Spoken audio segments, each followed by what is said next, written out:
Ou seja, ele nos diz que a alma divina, quando ela acaba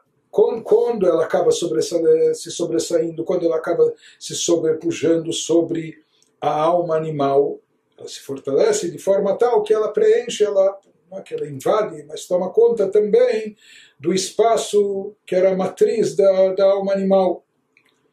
E ele nos fala que isso ocorre com esse amor intenso. E agora ele prossegue nos explicando sobre esse amor intenso. Ele nos diz: Vehi anikret bakatuv, ahava betanugim, leitaneg al Hashem, me'ein olam haba. Na escritura, esse grande amor é chamado amor deleitante, que consiste em deleitar-se com Deus, um antigosto do mundo vindouro. Ou seja, isso é como se fosse uma amostra do mundo vindouro. A pessoa sente que no mundo vindouro o grande prazer e deleite vai ser relacionado com esse amor, um prazer indescritível que a gente não é capaz nem de imaginar. Mas se diz que uma pessoa, o grande Sadikim, chegou a esse nível, esse amor com deleite, com prazer, e que consiste em ter simplesmente um prazer tão grande e intenso com divindade, que é um exemplo do que vai haver no Olam Haba, no mundo vindouro. Então essa é a diferença também desses dois prazeres, ou seja, aquele prazer que vem incandescendo como fogo, isso é algo com fervor, ímpeto, etc., porque a pessoa ainda está distante, ela está em busca de se aproximar da divindade, então já que ela está distante, então ela corre com todo esse ímpeto e desejo e fervor, etc.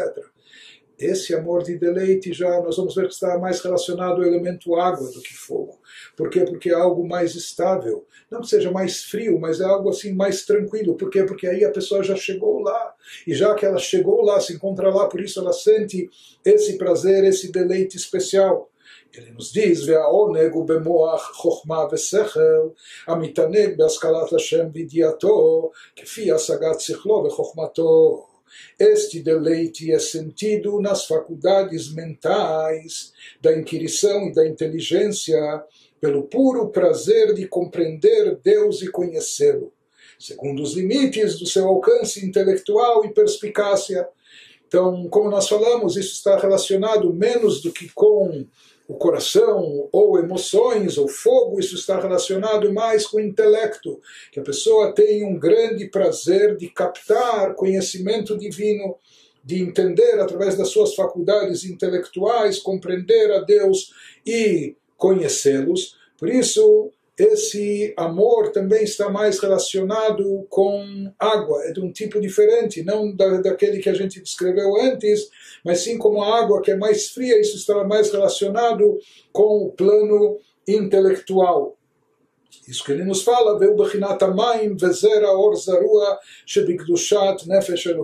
esse amor deleitante é do elemento da água, e de acordo com os livros místicos ele fala, semente a luz semeada está dentro da santidade da alma divina.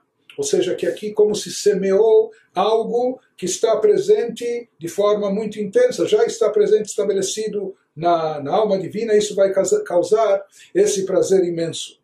Isso acontece המהפכת לטוב את בחינת המים שבנפש הבהמית, שמהם באו תאוות תענוגי עולם הזה מתחילה. A luz semeada pela alma divina, pelo intelecto dela, transforma para o bem a fonte de todos os desejos de prazeres deste mundo, o elemento água na alma animal. Como a gente falou, que os prazeres mundanos são derivados do elemento água da alma animal, mas aqui existe o elemento água da alma divina, que é um prazer com divindade, é um prazer na divindade, no entendimento, no reconhecimento de Deus. E isso, esse prazer que é associado com água, que vem do lado intelectual da alma divina, ele é capaz de neutralizar o elemento água da alma animal com seus prazeres mundanos, como שכתוב בעץ חיים ש"ג פרק ג' בשם הזוהר, שהרע נהפך להיות טוב גמור כמו יצר טוב ממש, בהסיר הבגדים הצועים ממנו, שהם תענוגי עולם הזה, שהוא מלובש בהם, como consta em Etz Chaim no livro cabalístico do Arizal, seção 50, capítulo 3, citando Zohar, que o mal pode ser transformado em puro bem, para equiparar-se ao próprio impulso para o bem. Então ele é transformado, convertido e vai se equiparando ao próprio impulso para o bem. Assim ele traz no Zohar que existe essa possibilidade, que é o que ocorre quando se manifesta, quando se chega a esse amor intenso, esse amor contemplativo gerado pelo intelecto da alma divina. Então isso pode acabar transformando o próprio Yetzer Hara, a inclinação do mal, para o bem. Não apenas que o mal é rechaçado, empurrado, mas ele também é convertido, transformado. Ou seja, quando são retiradas dele as vestimentas que estavam investidas nos prazeres mundanos. Então, falando sobre o sábio Rabba, que quis se considerar apenas um Benoni, um mediano. Então, nós temos referências a ele no Talmud, dizendo: "Venodad lo pasik pum yamegirse, ad shafilo malach hamavet lo haya yachol lishlot bo, ve'ech haya yachol litot b'mechza avonot chas v'shalom." É bem sabido que Rabba não deixava sua boca parar de estudar. Ele estudava a Torá ininterruptamente, sem qualquer parada, sem qualquer interrupção, a tal ponto que nem quando chegou a hora dele, não sei se era próximo dos 120 anos, mas quando chegou a hora dele, nem sequer o anjo da morte conseguia ter domínio sobre ele, já que ele estava constantemente, ininterruptamente estudando Torá, estava num nível espiritualizado tão elevado. Nessa situação o anjo da morte não podia se aproximar dele. Então, quando chegou a hora dele, o anjo da morte teve que usar de artimanhas para distraí-lo, para forçá-lo a interromper o seu estudo, e então ele poder fazer o seu trabalho. Mas alguém tão como Rabba, que era uma pessoa tão espiritualizada, tão elevada, que não tinha outra coisa na vida, senão estudo de Torá, espiritualidade, elevação, etc. Então, como ele poderia avaliar erroneamente ter transgressões e mitzvot na mesma proporção? Deus nos livre. Então, com certeza, isso indica que ele não iria dizer de si mesmo uma coisa dessas, porque mesmo alguém que é humilde e modesto, mas a pessoa não vai dizer que ele comete atrocidades, que metade dos seus atos, etc., são coisas absurdamente negativas. Então, daqui a gente já vai entendendo e percebendo, a gente já vai tendo alusões que esse nível de Benoni, que esse nível de mediano é um nível especial, não é aquele medíocre ou médio intermediário que poderia se imaginar, não é?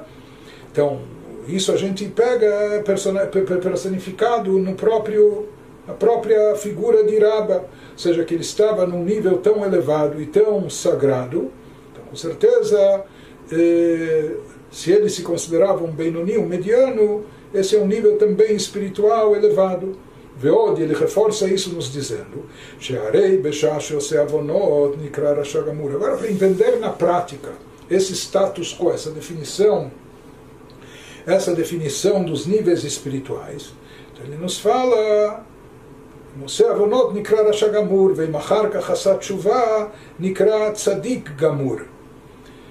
ademais, no momento em que comete uma transgressão, é sabido dos nossos livros, dos nossos sábios no Talmud, etc., quando uma pessoa comete uma transgressão, um pecado, então imediatamente, instantaneamente, através desse pecado, o indivíduo é classificado como um rachá, e o rachá completo, como um ímpio completo. Caso se arrependa subsequentemente, se ele fizer tchuvá logo em seguida, então ele dá a virada, é classificado como um tzadik completo. Mas enquanto ele não fez tchuvá, basta até um único pecado, uma única transgressão, para que ele deixe de ser tzadik, e não só isso, seja considerado já um rachá, um malvado, um ímpio, e um rachá gamur, um ímpio completo. Então, por isso agora ele falou, vamos entender como e quando uma pessoa pode se enquadrar na situação de Benoni, de mediano. Quando, em termos práticos, quando uma pessoa se enquadra nessa situação. Se é uma pessoa que comete não 49%, 50% de pecados, basta um único pecado para a pessoa ser considerada um rachá naquele momento, enquanto ela não fizer tchuvá e não se arrepender, não se penitenciar dessa transgressão. Se a gente pensasse, interpretasse que o que, sabe o que? Talvez ele não comete, o mediano, talvez ele não comete transgressões de leis da Torá, talvez apenas de ordem rabínica.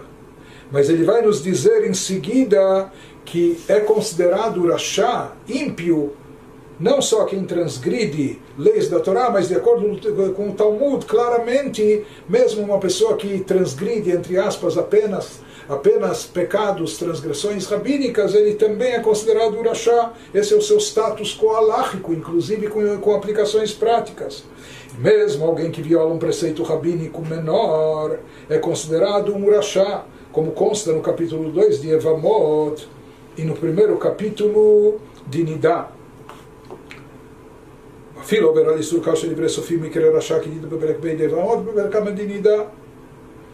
gente poderia pensar, então, ou seja, nós estamos aqui chegando à definição do Beinoni por exclusão. O Beinoni, o mediano, portanto, não pode ser alguém que comete metade de pecados. Não só isso, não pode ser alguém que comete sequer uma transgressão de uma mitzvah da Torá. E mais do que isso, não é alguém que tampouco comete qualquer transgressão de mitzvot de ordem rabínica, porque isso também o definiria como um rachá, pela halachá, pela lei judaica. E sabe o que? Talvez então o Beinoni seja uma pessoa que ele próprio não comete nada de negativo, de mal, nem de ordem da Torá, nem de ordem rabínica, mas talvez de forma passiva. Como? Ele nos diz que mesmo quem pessoalmente não comete um pecado, mesmo assim ele pode ser considerado rachá. Vafilu mi sheyesh beyado limchot velo micha nikra rachá beperek vav de Shvuot. Ele nos diz que o indivíduo é denominado rachá mesmo que tenha tido a oportunidade de repreender alguém e não o fez. Ou seja, ele não fez nada de errado, mas ele viu uma outra pessoa cometendo um pecado, uma transgressão, e ele podia admoestar essa pessoa, podia chamar a atenção dessa pessoa, e não o fez, de acordo com o que consta no Talmud, no tratado, no capítulo 6 de Shvuot, etc. Isso já é suficiente para, halachicamente, ele entrar na categoria de rachá, para ele ser considerado um ímpio, malvado. Ou seja, nós vemos que aqui o Beinoni, ele não é chamado de rachá, e ele não é catalogado, ele não é definido como rachá. Nós não sabemos ainda exatamente o que o caracteriza como Beinoni, como mediano, e por que ele é apenas mediano e não tzadik. Mas nós estamos vendo já, por exclusão, que ele é uma pessoa que não comete nem pecados da Torá, nem pecados de ordem rabínica, nem passivamente, nem deixa de repreender uma outra pessoa que ele exerceria influência e poderia impedir que ele pecasse. Né? E mais do que isso, talvez a gente pudesse pensar que talvez o Beinoni, o mediano, é alguém que não transgride proibições, nem da Torá, de ordem rabínica, mas talvez ele falha no cumprimento de mitzvot ativas, mitzvot aseh, preceitos positivos. Mas nós vamos ver que não só que o Beinoni é uma pessoa que se abstém do mal de forma total e completa, sem transgredir nenhuma proibição, mais do que isso, ele não deixa de cumprir nenhum preceito positivo, tampouco. Isso que ele nos fala em seguida, וכל שכן וקל וחומר במבטל איזו מצוות עשה שאפשר לו לקיימה, כמו כל שאפשר לו לעסוק בתורה ואינו עוסק, שעליו דרשו רז"ל כי דבר השם בזה וגומר, הכרת תכרת וגומר, ופשיטא דמקרה רשע תפי, מעובר איסור דרבנן. Então ele nos diz, no caso do Beinoni, então, indubitavelmente, com muito maior razão, alguém que ativamente negligenciou um mandamento bíblico, deixando de cumpri-lo, que poderia ter cumprido. Então, isso também o cataloga como rachá, tal como ímpio, tal como todo aquele que teve oportunidade de estudar a Torá, mas não o fez. Que isso é uma coisa muito difícil. né? Aproveitar todo o tempo livre que nós tenhamos, ou cada instante vago, para preencher com conteúdo espiritual e se dedicar ao estudo da Torá, porque o estudo e conhecimento da Torá é algo infinito, e cada momento que nós estamos vivos recai sobre nós a mitzvah do estudo da Torá.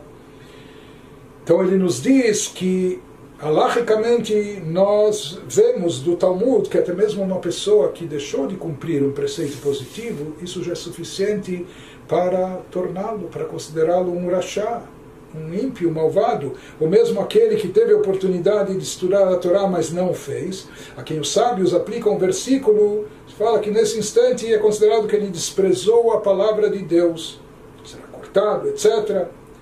Obviamente ele merece o título de rachá mais do que alguém que viola uma proibição rabínica, ou seja, aquele que deixou de cumprir um preceito positivo da própria Torá. Isso ainda é mais grave até do que aquele que transgrediu uma proibição de ordem rabínica. Então, mesmo que a gente dissesse que o Benoni ele é mediano, por quê? Porque talvez ele não fez nada de mal e de ruim, não prejudicou ninguém, não agiu contra Deus, mas simplesmente talvez ele se absteve ou foi passivo e deixou de cumprir com cuidado algum preceito positivo da Torá, mesmo o preceito do estudo da Torá, etc. Então ele nos diz, não, que um Benoni não é sequer uma pessoa que deixa de cumprir qualquer preceito, porque o fato de deixar de cumprir um preceito bíblico, isso ainda é mais grave do que transgredir um preceito de ordem rabínica, e isso já torna a pessoa, já coloca a pessoa, enquanto ela não fez tshuva, não se arrependeu, não se penitenciou, ele coloca a pessoa na categoria de rachá, de um ímpio, de malvado. Pshita de mikre rachá, tfei meu verisud rabanan. Portanto, concluir Rav Shneur Zalman nessa exposição, vem ken, al kor chachá beinoni em boa filo avon bitul Torá, mishumachi ta'araba beatzmo lomar sheu beinoni. Então nós estamos em busca da definição do status quo, da condição real espiritual do mediano. Então aqui por exclusão nós chegamos a essa conclusão, então se conclui que o mediano é uma pessoa muito elevada, em termos práticos, ele é impecável, não é sequer culpado da transgressão de negligenciar o estudo da Torá, é alguém que não comete nenhuma transgressão nem da Torá, nem de ordem rabínica, é alguém que exerce toda a sua influência sobre os outros quando tem a possibilidade de fazê-lo, ou seja, ele não deixa sequer de admoestar uma outra pessoa que está agindo mal, ele tem a responsabilidade coletiva dentro de si, ele é escrupuloso no cumprimento das leis da Torá, de ordem positiva, mais do que isso, particularmente até no estudo da Torá, uma pessoa que não se pode atribuir a ele até aquilo que pouca gente escapa disso, que é aquela falha de bitul Torá, de anulação da Torá, ou seja, ele não estudou a Torá o quanto ele poderia. Se fala no caso do Benoni, do mediano, nada disso se aplica, porque se bastaria apenas um desses itens para ele já ser considerado um rachá, uma pessoa má e ruim, pelo menos pela definição da Halachá, no Talmud, etc. Então, já que um Benoni é uma pessoa que se encontra, esse mediano, é alguém que está num nível tão elevado, daí a gente pode entender por que Rabba podia se equivocar, no fundo e na realidade ele se equivocou. Rabba de fato era um tzadik, e um tzadik gamur. Mas ele se equivocou e nós já vamos ver mais tarde, já não, nós vamos ver mais tarde como ele poderia, porque ele poderia se equivocar, se autoconsiderando entre aspas, apenas um Benoni, um mediano, porque aqui a gente já percebe que a diferença entre o Benoni e o Tzadik não é em termos práticos. Em termos práticos, tanto um como o outro são impecáveis. Tanto um como o outro beiram a perfeição. Eles cumprem todas as mitzvot positivas, proibitivas da Torá, de ordem rabínica, estudam Torá com diligência, etc., então, isso já nos leva a concluir que a diferença entre o Tzadik e o Benoni é uma diferença mais de foro íntimo, mais interna, mais dentro da pessoa, da alma de cada um. São assuntos mais de ordem pessoal, individual, dos sentimentos de cada um, etc. E por isso o Rabba podia considerado se equivocar que ele fosse apenas um Benoni. Ou seja, na realidade, o Benoni, ele tem dentro de si o Yetzer Hara. a inclinação negativa. E como a gente falou, é um dos dois juízes que está manifestando a sua opinião constantemente em como a pessoa deve se conduzir. Apenas que na prática ele rechaça as opiniões, a sentença desse juiz, ele não dá ouvidos ao Yetzer Hara, as ideias, sugestões, seduções da inclinação negativa. Isso causa para ele conflitos, e talvez um conflito permanente. Enquanto que o Tzadik é aquela pessoa que já baniu de dentro de si o Yetzer Hara. Ele não tem mais presente dentro de si o Yetzer Hara, e até mesmo o Tzadik ainda incompleto, que ainda tem um resquício de mal dentro de si, mas esse mal é como um vulcão adormecido, esse mal está neutralizado, está anestesiado, não se faz presente. Diferente do Beinoni, onde o mal ainda é atuante e exige dele um conflito permanente. Aqui já é uma chave para a gente entender a diferença entre o Tzadik e o Beinoni. A gente poderia dizer que o Tzadik, de certa forma, já é um vencedor, enquanto que o Beinoni, ele continua sendo um lutador, um batalhador, e talvez a vida toda dele. De qualquer forma, de acordo com essas definições, nós já entendemos que o grau, o nível do Beinoni é um nível muito elevado. Por isso ele nos diz,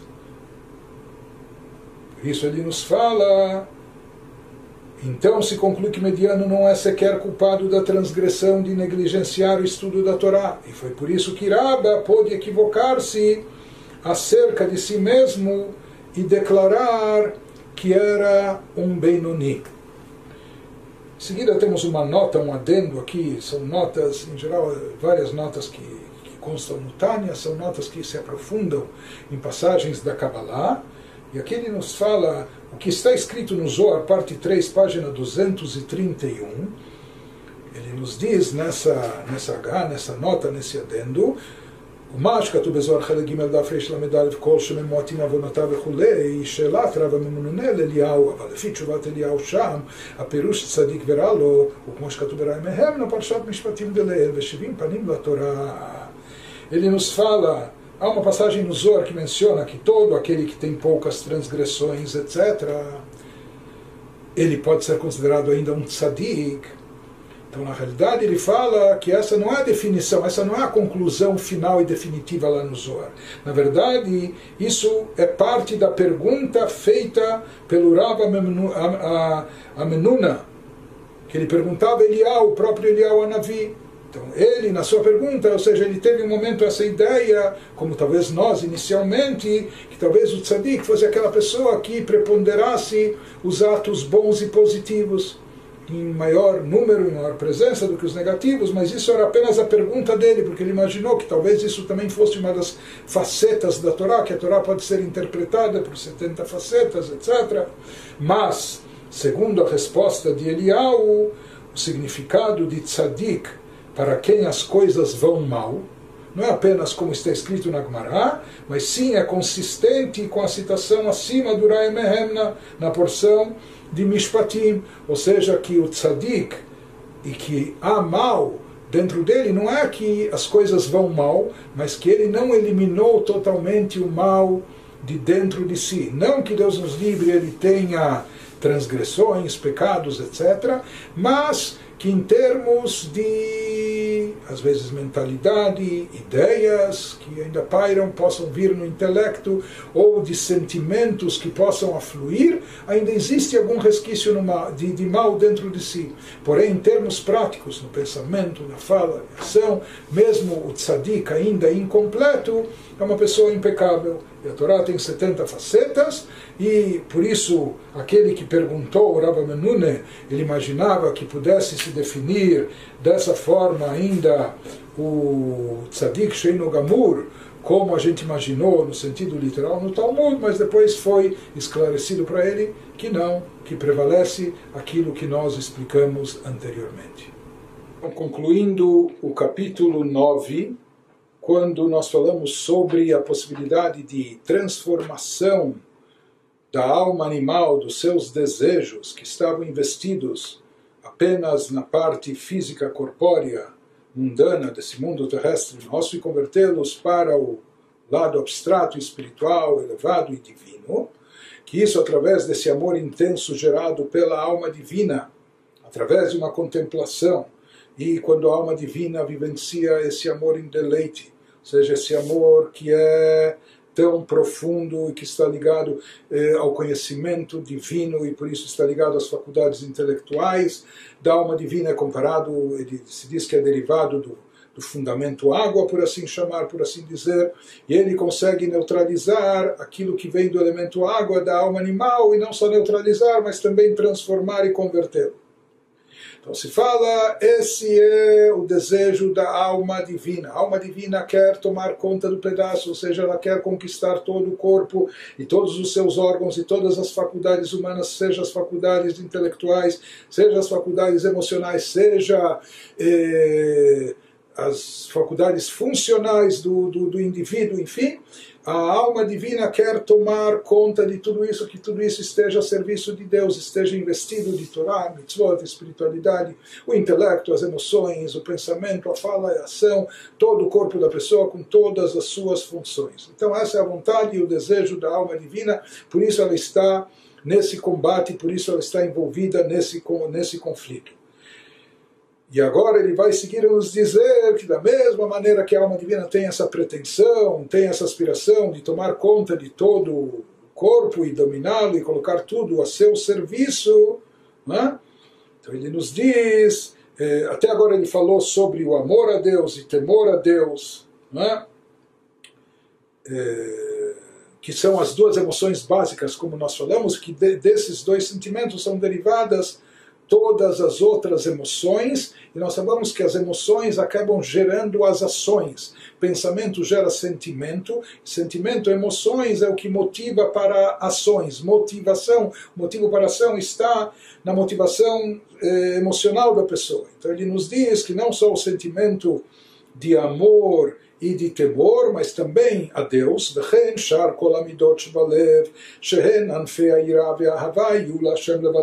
assim também a alma divina deseja que as outras emoções no coração, todos os tipos de emoções, que elas são ramificações da reverência e do amor, também todas elas estejam devotadas exclusivamente a Deus.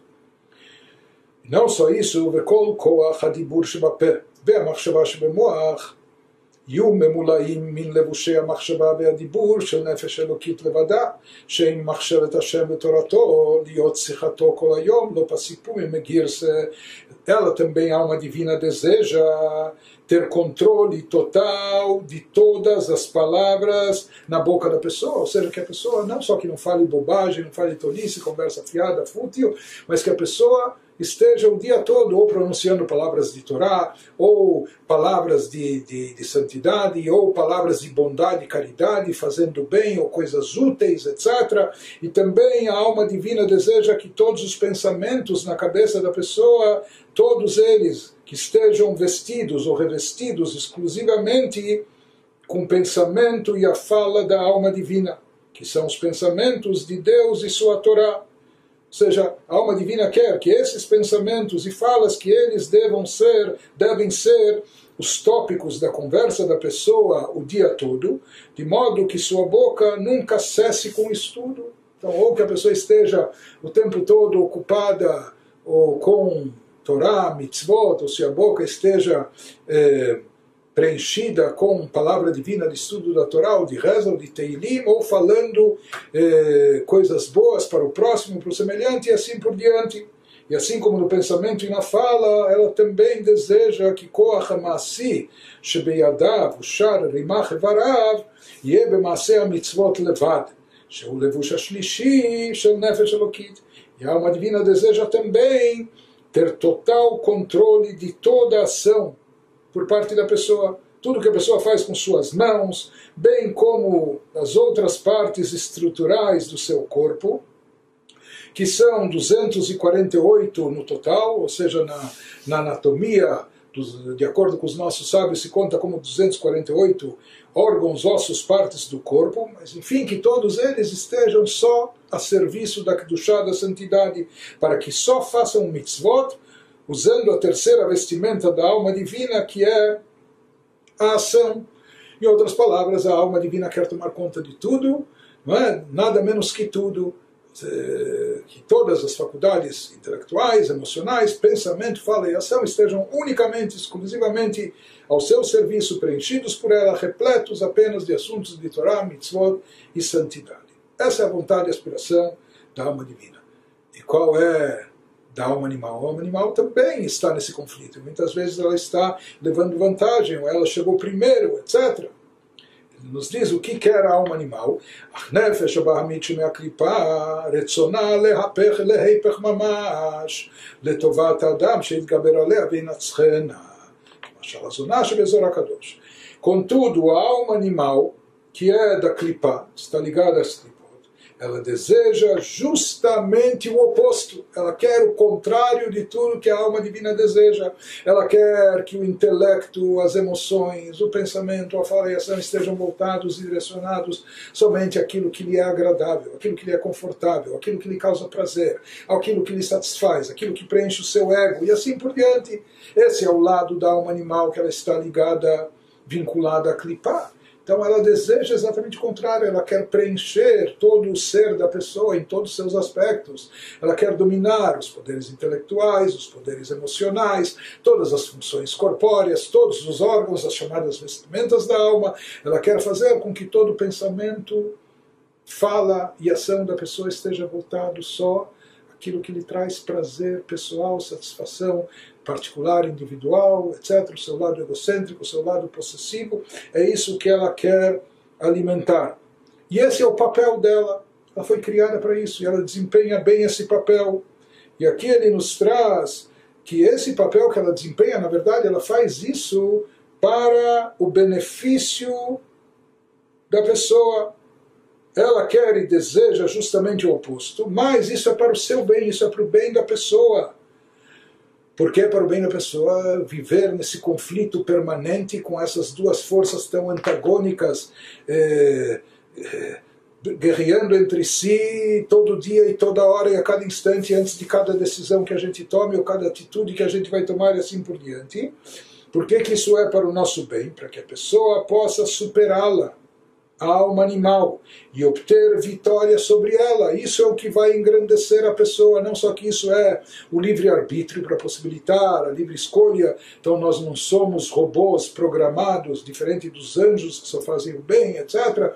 Nós temos inclinações para o bem e também para o contrário, e isso é o que nos possibilita o livre-arbítrio e nos dá o mérito de fazer a escolha certa e, portanto, nos torna meritórios, merecedores de recompensa e etc. Mas mais do que isso, se diz que esses desafios eles vêm justamente para engrandecer a pessoa, para que a pessoa possa obter vitória sobre ela, sobre a alma animal, como na analogia da prostituta relatada no sagrado Zohar.